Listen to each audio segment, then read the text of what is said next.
Daud salam siap saji, jawab salam murah rizki. Alhamdulillah, Allahumma sholli ala Muhammad wa ali Muhammad.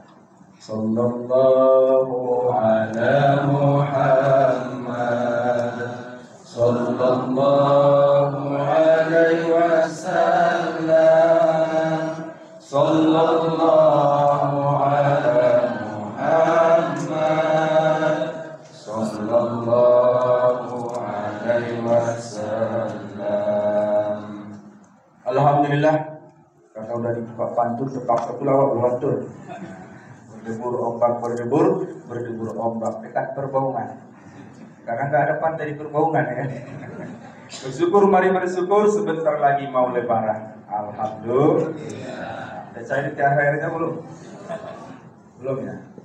Alhamdulillah. Mudah-mudahan malam ini berkah dan sehat semuanya. Sehat semuanya jemaah. Alhamdulillah.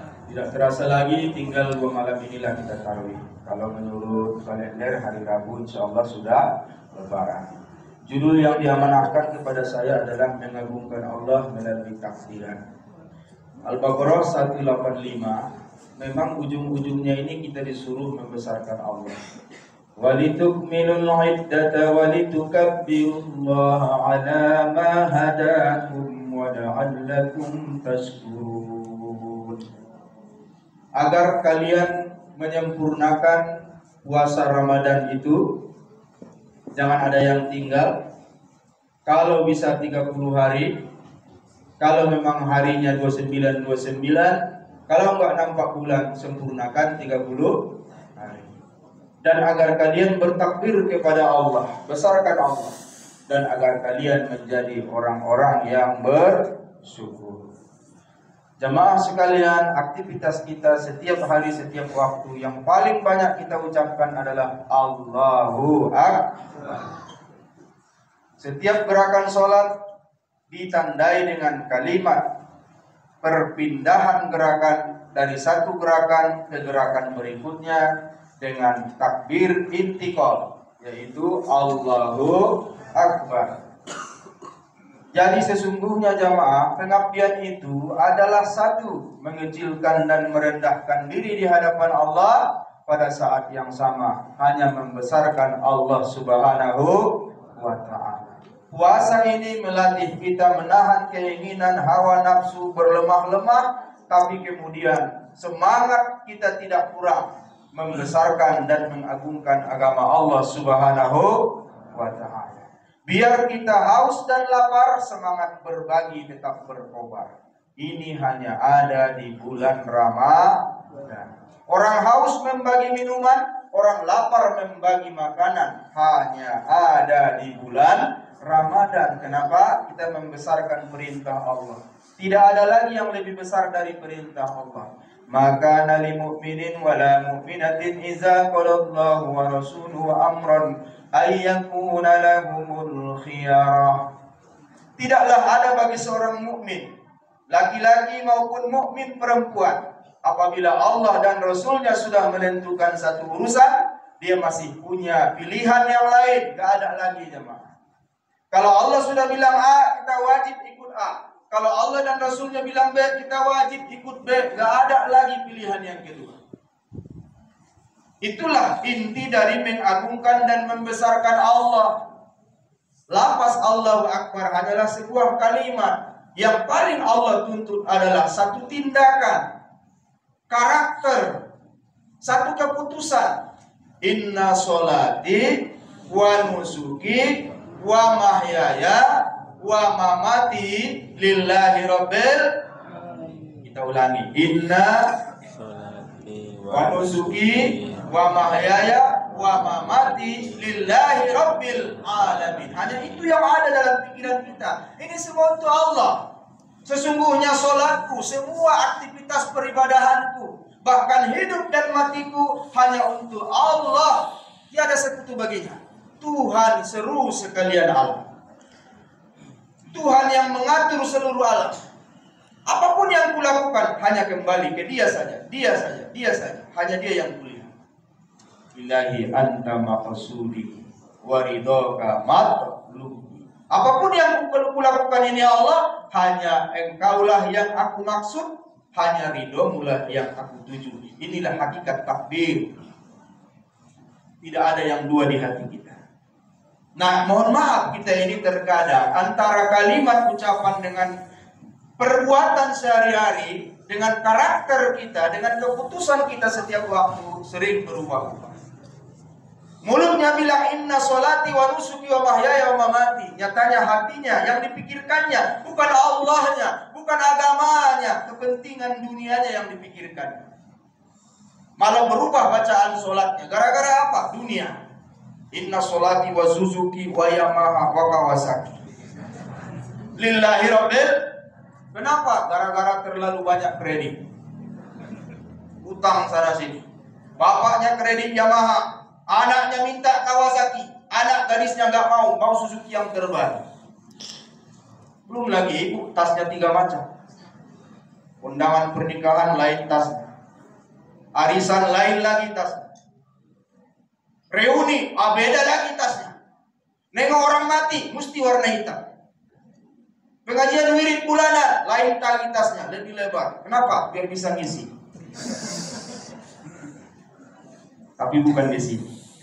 Di sini nggak ada. Yang saya temukan mama-mama orang yang baca Yasin, tangannya main ngambil kue masuk ke dalam tas. Itu bukan di sini. Sumpah. Agak jauh di pantai Cermin, di pantainya lagi. Antara orang di situ tak ada asli atau enggak, aku tanya, "Ibu orang sini?" Enggak, pindahan saya. Dari mana? Dari Johor. Johor di mana? Bilang Karya Bakti Ustaz. Dekat mana itu? Ada masjid besar kali di situ. Yang dekat rumah Pak Gubernur dulu kan.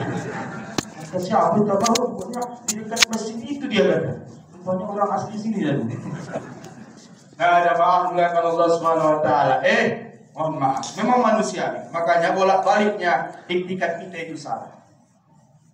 Bolak-baliknya sebenarnya syahadat kita itu batal. Makanya setiap sholat kita wajib syahadat lagi. Isya 2 kali syahadat.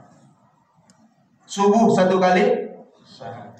Zuhur 2 kali syahadat. Asar 2 kali syahadat. Maghrib 2 kali syahadat. Isya 2 kali syahadat. Berapa kali syahadat yang wajib sehari? 9. 9 kali syahadat. Masya Allah. Udah benar tuh. Asma Allah 99. Kita wajib bersyahadat sekali 9 kali. Angka 9 ini luar biasa jamaah. Bismillahirrahmanirrahim. Hurufnya berapa? 19. Ada 9 lubang di dalam tubuh kita. Kalau bisa kita tutup dengan benar, kita nggak menyalahgunakan 9 lubang, insya Allah selamat dunia dan akhirat. Yang mana itu Ustaz? Tengok, 2 telinga. Jangan sembarang mendengar. 2 hidung. Jangan sembarang mencium. 2 mata. Jangan sembarang melihat. 1 mulut. Jangan sembarang berbicara. Udah berapa jumlahnya? Berapa Bu? Yang 2 lagi turun ke bawah, cari sendiri. Jaga tuh yang 9 jemaah. Selamat dunia dan akhirat. Pertama kali firman Allah turun kepada baginda Nabi malam 17 Ramadan, surah Al-Alaq 1-5. Pulang ke rumah Nabi tidur pakai selimut ketakutan, turun 2 surah, Al-Muzammil dan Al-Muddassir. Al-Muddassir. Kum fa'anzir. Wa rabbaka fakabbir. Hei orang yang berselimut, yang tidur, tegak kau, bangkit kau. Sampaikan berita kebenaran, apapun resikonya, kau tanggung. Orang hina, orang maki, orang caci, kau dituduh orang gila, kau dituduh tukang sihir, kau dituduh tukang syair. Ambil semua resikomu. Wa rabbaka fakabbir. Tetaplah Tuhanmu kau besarkan.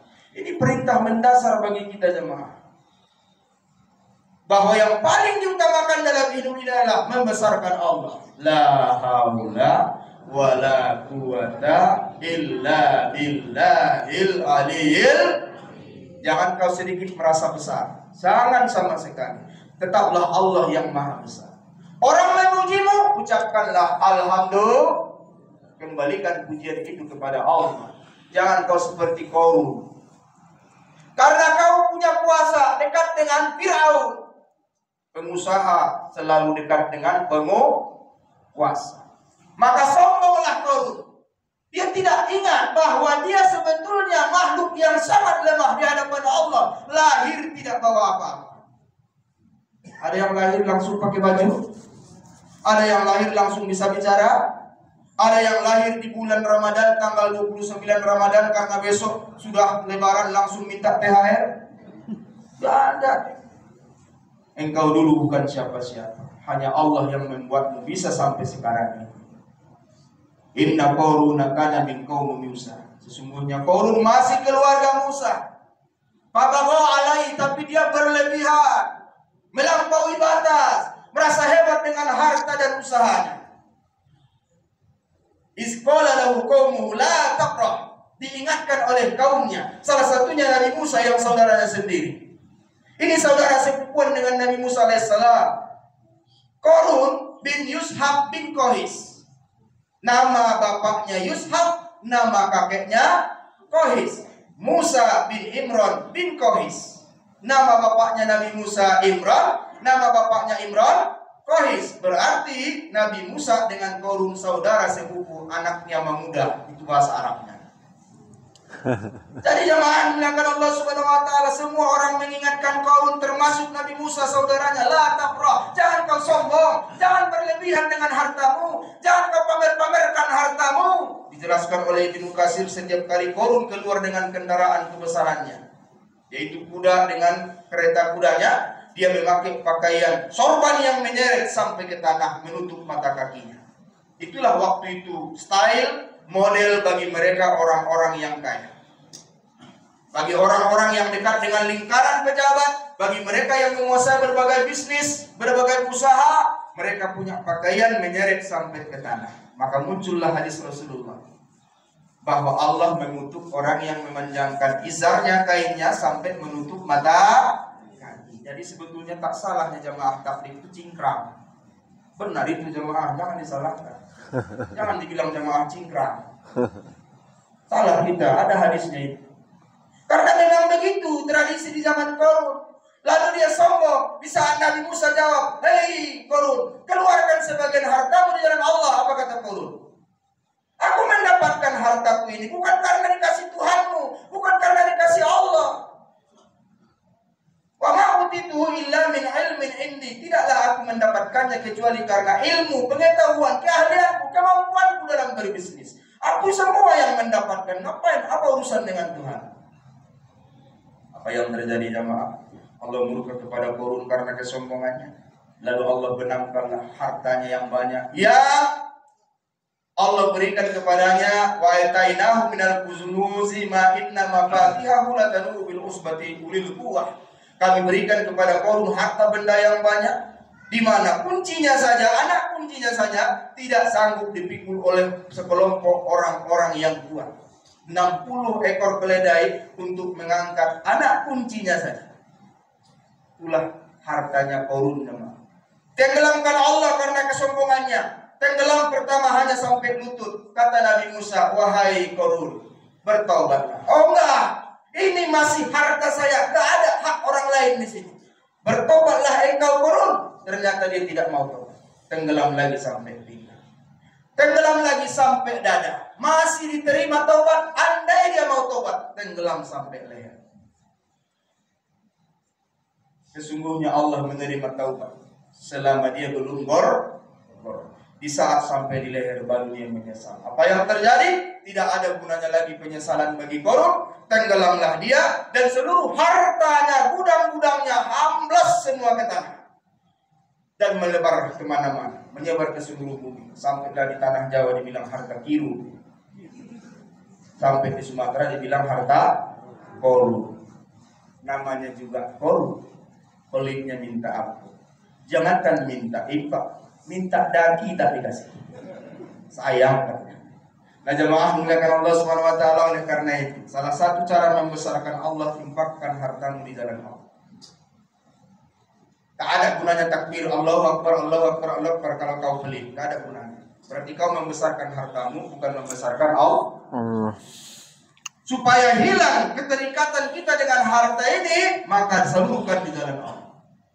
Dan Islam adalah agama yang paling banyak memberikan sarana untuk menyalurkan ini. Ada 11 kalau saya kumpul-kumpul. Ada 11 jalan untuk menyalurkan harta kita di jalan Allah dan berbagi kepada sesama. Mulai dari istilah infak, sedekah, zakat, wakaf, wasiyah, nazar, apalagi kifarah, apalagi diyah, apalagi dam. Semuanya itu sarana untuk berbagi. Mau tak mau kau dipaksa berbagi. Contoh, kalau kau sudah punya 85 gram penghasilanmu dalam setahun, atau emas simpanan ibu di rumah 85 gram, mau tak mau wajib dibagi dalam setahun 2,5%. Wajib. Ada undang-undang zakat. Dan kalau ada orang kaya tidak mengeluarkan zakat, dia boleh didemo rame-rame, class action. Negara lah yang menuntut dia untuk mengeluarkan zakat. Ada infak sukarela, ada sedekah sukarela, ada hibah sukarela, ada wasiat sukarela, ada nazar. Kalau kau bernazar wajib dibagi. Ada kifarah, kalau karena suatu kesalahan lalu engkau dibebankan membayar kepada fakir miskin, wajib dibagi. Ya, contoh meninggalkan, ulangi, melakukan hubungan suami istri di bulan Ramadan di siang hari. Salah satu kifarahnya membayar 60 orang memberi makan fakir miskin. Orang yang menzihar istrinya, bayar lagi 10 orang fakir miskin dengan pakaian mereka. Orang yang melanggar sumpahnya, bayar lagi 10 orang fakir miskin kau kasih makan. Masya Allah. Dan kalau ada orang hari ini masih menyembah jabatannya, masih menyembah usahanya, masih menyembah hartanya, dia menomor duakan, menomor tigakan Allah, maka percuma takbirnya di akhir Ramadan. Percuma, enggak Allah lihat, enggak Allah itu. Maka mulai sekarang sebelum takbiran itu datang, ikhlaskan hati ini, kecilkan dunia ini. Yang besar hanyalah Allah Subhanahu wa ta'ala. Utamakan perintah Allah. Masuk akal atau tidak masuk akal, jangan protes karena tidak punya pilihan. Kalau Allah dan Rasulnya sudah tentukan, maka nali mu'minin wala mu'minatin iza qadallahu wa rasuluhu amran ayyakuna lahumul khiyar. Tak ada pilihan bagi mukmin laki-laki dan perempuan. Kalau Allah sudah menentukan satu urusan, dia masih punya pilihan lain. Nggak ada cerita jemaah. Suruh keluarkan 2,5%, keluarkan. Ustaz, banyak kali utang, banyak kali cicilan. Jangan cari alasan. Siapa yang membuat kau berutang? Ada orang lain maksa? Ada orang lain maksa bapak ibu pergi ke showroom beli mobil? Ada yang maksa ibu pergi ke pasar Simpang Limun cari toko emas beli emas? Ada yang maksa kita pergi ke mall beli pakaian mahal-mahal? Tidak. Ada? Tidak ada. Tidak ada. Kalau sudah punya emas simpanan 85 gram emas 1 tahun, keluarkan. Oh nanti kurang. Memang itulah tujuannya. Karena umat Islam tidak boleh banyak menyimpan. Harta yang berkah, harta yang mengalir, harta yang berputar, harta yang berbagi. Ibu-ibu, bapak-bapak, saya kasih ilustrasi. Ini ada sumur. Satu sumur di sini, satu sumur di sini. Yang sumur di sini diambil orang airnya setiap hari. Yang sumur di sini ditutup rapat, gak pernah diambil orang. Kita buka dua-duanya, ternyata airnya sama. Gaklah lebih banyak yang ini karena gak pernah diambil orang.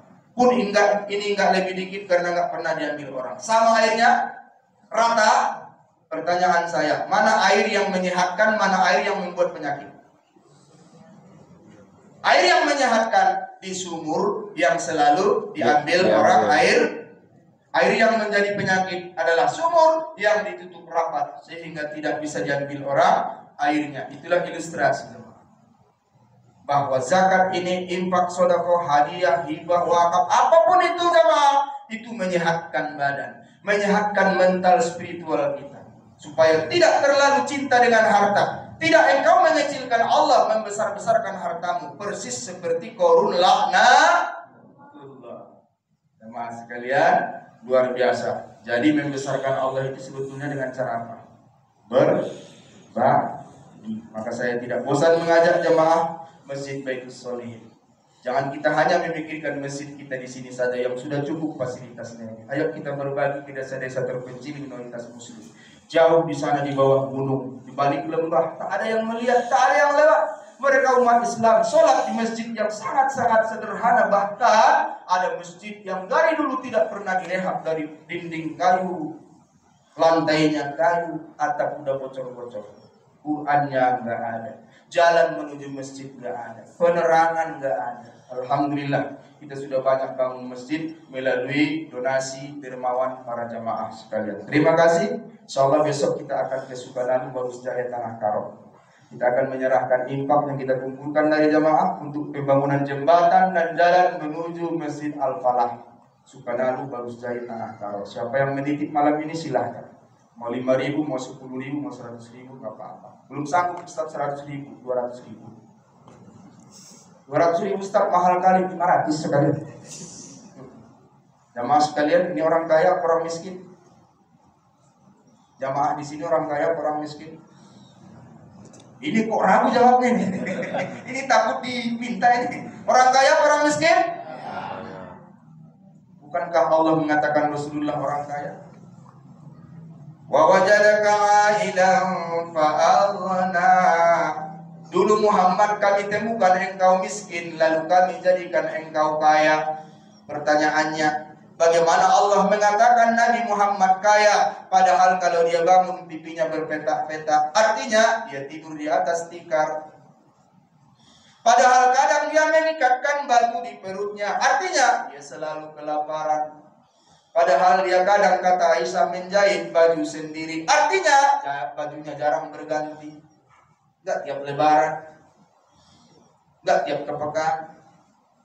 Terkadang Nabi pergi ke dapur bertanya, wahai Aisyah, adakah makanan di rumah kita? Kata Aisyah, indah dong abang. Rupanya orang mandiri. Lalu kata Rasulullah, puasa puasa mau puasa sunnah dan Nabi. Lalu di mana kayanya? Ayo. Allah yang bilang, wa wajadaka 'ailan fa'aghna. Kami temukan engkau dulu Muhammad miskin, kami jadikan engkau kaya. Di mana kayanya Nabi?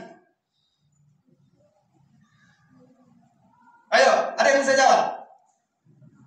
Rasulullah orangnya tidak pernah menahan apapun yang dia punya. Selalu sahabat setiap bertandang ke rumahnya, ada seorang sahabat selalu membawa hadiah. Tapi hadiah itu tidak pernah dipakai Nabi untuk dirinya, hanya disimpan sementara di dapur rumahnya. Kalau ada nanti sahabat yang lain datang yang lapar, langsung dikasih. Ada sahabat yang lain datang mengeluh tentang ekonominya, langsung dikasih. Rasulullah itu hanya ibarat keran, hanyalah tempat lewat rizki. Allah titip rizki yang banyak, betul, tapi selalu disalurkan kepada orang lain. Inilah orang kaya. Jadi jemaah sekalian, saya mau tanya sekali lagi, jawab dengan semangat. Kita orang miskin apa orang kaya? Orang miskin apa orang kaya? Alhamdulillah, semoga Allah kabulkan. Terima kasih. Mohon maaf kalau ada kekurangan, kesalahan selama mengisi di sini. Minal aidin wal faizin, mohon maaf lahir dan batin. Billahi taufiq wal hidayah. Assalamualaikum warahmatullahi wabarakatuh.